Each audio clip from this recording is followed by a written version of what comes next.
Entonces, para cerrar este tema, tecnologías, ya mencionó una, ¿no? Tecnologías relacionadas con clonación, modificación genética, ¿qué es lo más top que existe?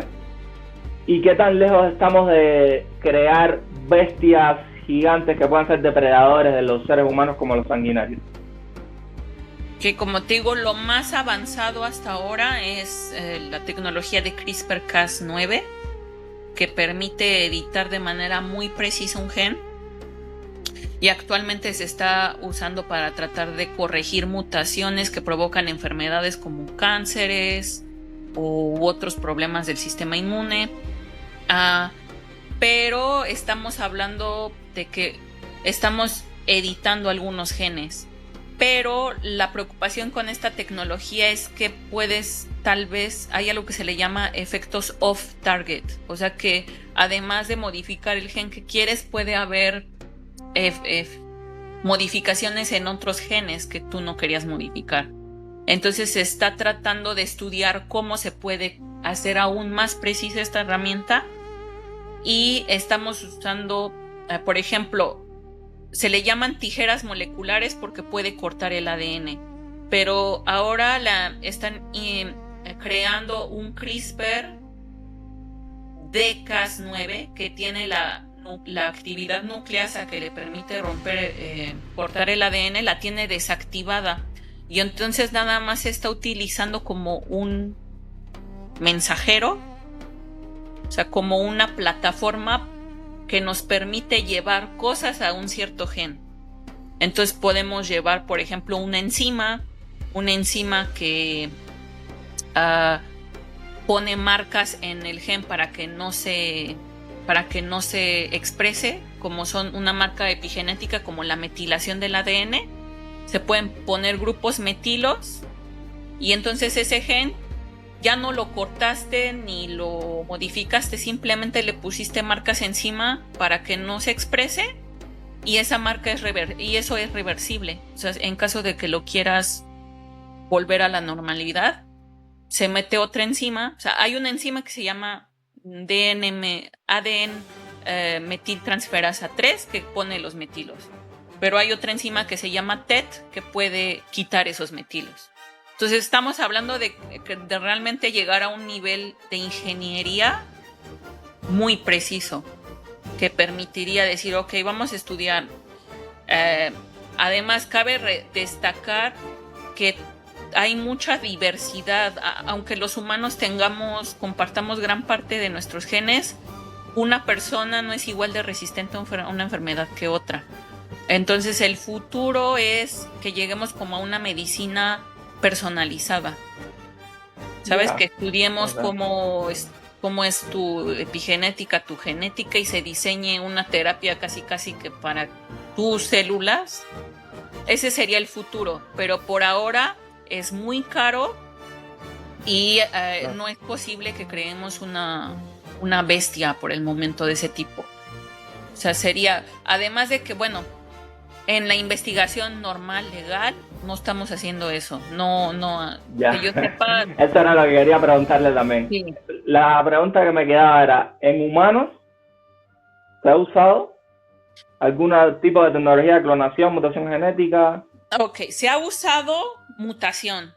Como te decía, lo de curar la ceguera, pues básicamente estamos reparando una mutación, ¿no? De un gen que causa la ceguera. Ahora, lo que no podemos hacer es modificar células como los óvulos, espermatozoides o embriones, porque estás modificando un ser que va a existir sin su consentimiento. Entonces, éticamente eso no se puede hacer. Esa es la única limitación ética que hay respecto a aplicar esa tecnología en seres humanos, ¿o hay otras limitaciones éticas? Y además hay otras limitaciones porque, como te digo, cuando estudias algo clínico, bueno, debes de tener el consentimiento del paciente. Le explicas que hay una nueva terapia génica que está en fase experimental, que tal vez cure su enfermedad. Entonces hay personas que tienen enfermedades que prácticamente son incurables, que están condenados a la muerte. Entonces se les dice, mira, existe esta terapia experimental que se está probando en laboratorio, se probó en células, en cultivos, se probó en ratas, parece que funciona, ¿quieres intentarlo en ti? Se le explican todos los posibles efectos secundarios que puede tener, se le explica que tal vez no funcione, y si esa persona da el consentimiento de que se aplique esa terapia a ellos, se hace. Pero por lo general estamos hablando de gente que casi es su última opción. Entonces la gente acepta y se modifica, se le pueden dar ciertas, se usa CRISPR-Cas y se trata de modificar algo en el defecto de los genes que poseen, y a veces funciona y a veces no. Pero, como te digo, no podemos hacer eso en un embrión o en una... Mira, lo que es... Al parecer hubo un investigador chino que dijo que curó el VIH, que usó CRISPR-Cas y que había inyectado unos embriones humanos y que habían nacido las personas curadas del VIH. Pero es lo que él dice, no, normalmente nosotros en ciencia todo lo documentamos. El más mínimo experimento, tenemos una libreta en el laboratorio donde escribimos todos los experimentos que hacemos. Entonces el día que encontramos algo, lo publicamos en un artículo científico y mostramos toda la evidencia. Mostramos fotos, experimentos, escanes o fotos. Tenemos la capacidad de ver las proteínas, ADN, ARN, tal vez en un lenguaje que no todo el mundo comprende, lamentablemente, pero ese es el primer nivel, ¿no? Como que entre expertos nos compartimos esa información y otros expertos evalúan si eso puede ser publicado o no. Tienen que verificar que sea hecho conforme a los estándares que tenemos en la ciencia, porque tenemos ciertos métodos que podemos usar. Y entonces es cuando tú haces un anuncio de esa índole: encontré la cura contra tal cosa, no de la manera que lo hizo este chino. Entonces lo que yo sé ¿No es publicó que nada? ¿Él no publicó nada o cómo fue? él no publicó nada, él simplemente dijo lo hice y aquí está la prueba, aquí están los humanos. Pero no es así como funciona, no se puede hacer. Entonces lo que yo sé es que ya no ejerce, y creo que fue hasta sentenciado a prisión. Porque no es una manera, no es una manera de hacer las cosas. Y está estrictamente prohibido que modifiquemos, porque obviamente existe la preocupación. Ok, si ya sabemos qué gen se codifica para cierto color de ojos, entonces significa que yo, por ejemplo, ya me puedo decir, pues modifiquen el embrión de mi bebé, yo lo quiero con ojos azules, lo quiero rubio, lo quiero así, ¿no? Entonces eso no está permitido normalmente. Y además, por el momento, también te digo, es muy caro. Si una sola persona quisiera hacer eso, es demasiadísimo dinero. O sea, no es algo que pueda hacer, no sé, cualquier persona, en caso de que se hiciera, porque se necesita, aparte de dinero, se necesita conocimiento y se necesita muchas cosas. Y yo creo que es difícil que haya la combinación de todo. Tienes gente con mucho dinero, pero esa gente con mucho dinero no tiene el conocimiento técnico y teórico para hacer las cosas. Tendrían que conseguir, no sé, convencer a científicos de hacerlo.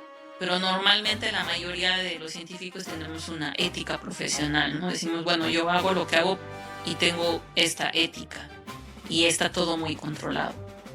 Entonces, que alguien lo esté haciendo, no sabría decirte, pero yo lo veo muy difícil. O sea, nosotros que estamos tratando de encontrar curas a enfermedades y tenemos los medios, tenemos el laboratorio, los equipos y todo, es complicado. Ahora imagínate, sin todo eso debe ser aún más. Okay, pero quizás en algún futuro distópico se pueda dar control C, control V ahí en varios lugares del genoma humano y crear superhumanos como el Capitán América, algo así, en algún momento. Yo creo que no crearíamos como humanos con superpoderes, pero sí humanos más resistentes a una enfermedad o, humanos que viven más tiempo. Eso puede suceder, pero resistentes al cáncer, al VIH, cosas así.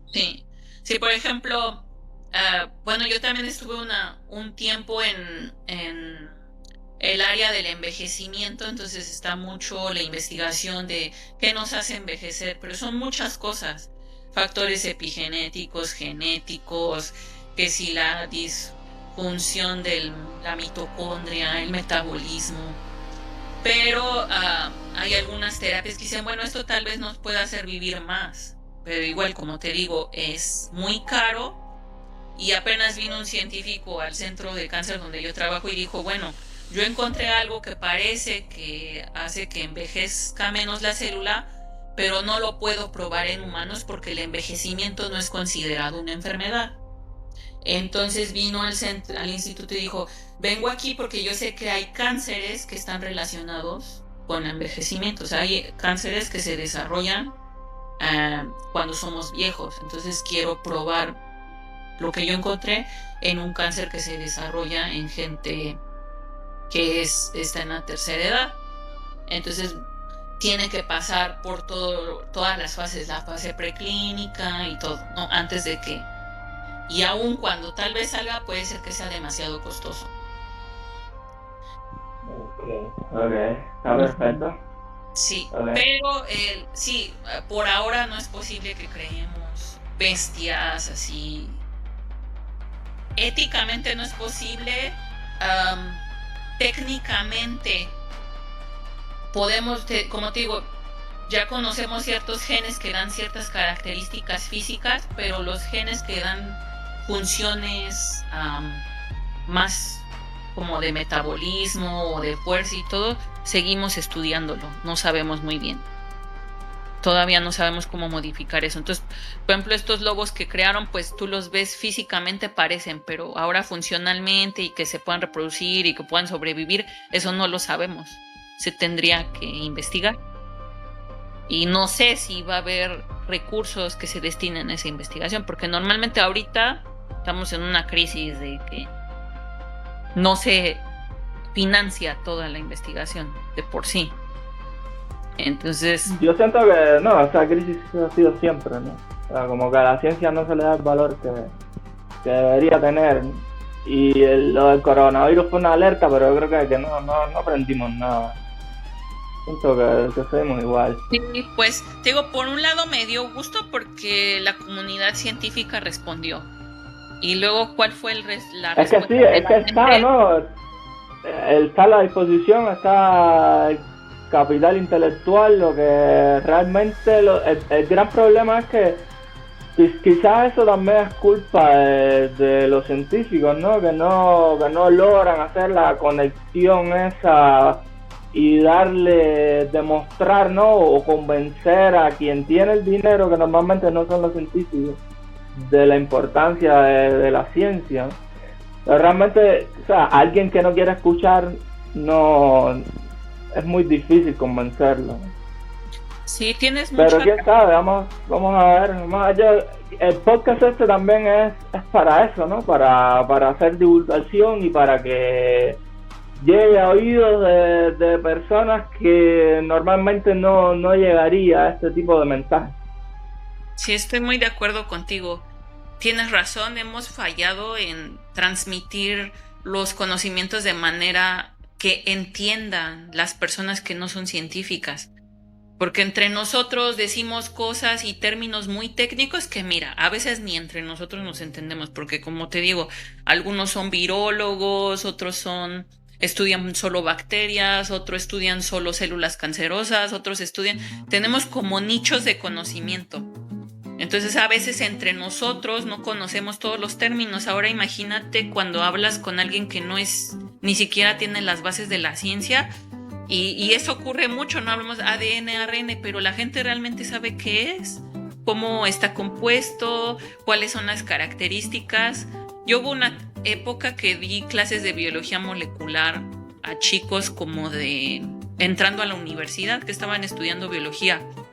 Y decía yo, o sea, y yo volví como a aprender las bases y dije, wow, o sea, sí, esto están aprendiéndolo porque ellos decidieron ir a la universidad y aprenderlo, pero esto no lo sabe la mayoría de la gente, lo desconoce, y siento que debería ser parte de el conocimiento universal, ¿sabes? Todos deberíamos de saber esas cosas, porque ahora con todo lo que está pasando, y te digo, me dio gusto lo que pasó en la comunidad científica, pero al mismo tiempo vi el fallo que hemos tenido hacia hablar con la gente y explicar qué hacemos, porque la gente tiene otra imagen de los científicos, y pues a mí sí me dio un poco de tristeza, y inclusive yo no sabía qué decir. Yo encontraba gente que me decía, no, seguro lo hicieron en un laboratorio, o no es un virus, es una bacteria. Y yo nada más me sentía impotente, decía, Dios mío, la gente no sabe nada. Sí.